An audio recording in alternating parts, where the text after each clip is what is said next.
नमस्कार जय Jagannath cooking with काजल को आपण मानक बहुत बहुत स्वागत। आज मु आपण मान सहित गोटे सुंदर रेसिपी शेयर करी जोटा कि है बंधाकोबी रे पिठो। आशा करी आपण मानक मो वीडियोटी भल लगे। वीडियोटी स्टार्ट करिया पूर्व कहूँ चाहिए कि जदि मो चैनल आपण मैंने नुआ अच्छा तेल मो channel T like share subscribe कर दिंतु आ पाखे बेल आइकन को प्रेस कर दिंतु नुआ नुआ नोटिफिकेशन पाई। तो चलतु आ डेरी नक वीडियोटी स्टार्ट करवा।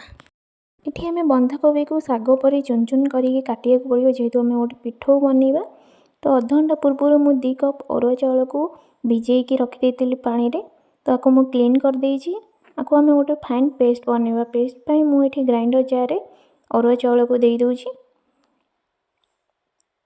तापर मुझे नहीं 3टी सुखिला लंका आपण मानक जेतिकी राग दरकार आपण मैंने नहीं पारे। ये गोटे चामच स्वाद पाई जीरा आउ 5-6टी कोला रसुण नहीं जाऊँ। अध कप पानी देके आपण मानक गोटे फाइन पेस्ट बनवाई पड़ो। को तो देखिपे मुझे सुंदर भाव फाइन पेस्ट बनई देछि। आठी मु गोटे जगार साइड रे रखि बंधाकोबी को दे दूची। एटी मु गोटे पियाज को बंधाकोबी साइज रो चुन चुन कर काटी नहीं आउ किछि कंचा लंका को नहीं आपण माने कंचा लंका को स्किप भी कर परिबे। जितकी भी राग खाती से परिमाण रे आपण माने नहीं पारे।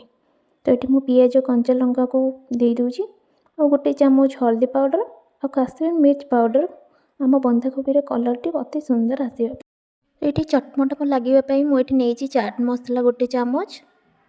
तापर मुझे गोटे चामच धनिया पाउडर नहीं तापर मुझे नहीं 2 चामच बेसन और 2 चामच कॉर्नफ्लावर। आपण पाखे जदि अवेलेबल अच्छी ये सब जिनस तो आपड़ नहीं पारे ना स्किप भी करें।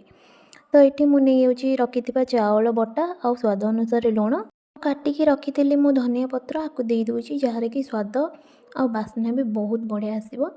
तापर आम आपको सब जिनस को बहुत सुंदर भाव मिक्स करवा। तो आपण मैंने बाटिकी रखि चाउलर बैटर अल्प किसी रखिथे कहीं पछरे दरकार पड़ पारे। तो मत पछरे दरकार पड़ला तो मु आउ कि रखी बैटर तो मुझे दे दूची। दे सारे पर आपको आम सुंदर भाव मिक्स करवा। देखिपे मो एमती ही बैटरटा हवा दरकार। मुझे गैस को लगे कि गोटे तावा बसई दूची। तो तावा बसई सारे पर आम ए गोटे तेल ब्रश रे तेलटी को चारिआडे बुलेवा। तो जेहेतु आम पिठो को चारिआडे दबा तो तावर चारिपटे आम तेल बुलेकी पिठो को सुंदर भाव चारिपटे देदबा।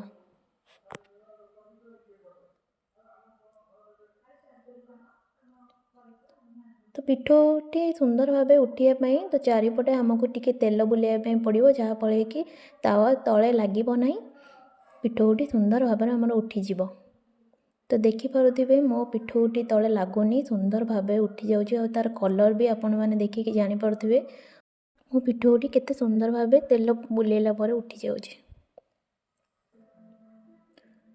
तो आपण मानक जदि मोर ये रेसिपीटी भल लगी ताले लाइक शेयर सब्सक्राइब करने बिल्कुल भूलें। मु आगु को आपण मान सहित एमती सुंदर सुंदर वीडियो निश्चय आनिबी। तो देखिपे मो पिठोटी रेडी हो जाइए। तो मु आपको गोटे प्लेट को काढ़ी दूची।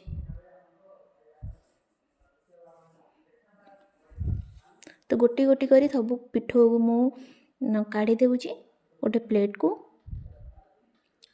तो यहीटा थिला मो पिठोर फाइनल लुक। आशा करी आपण मानक मोर वीडियोटी भल लगी। पुणी देखा मोर नेक्स्ट वीडियो रे। रहिली जय जगन्नाथ।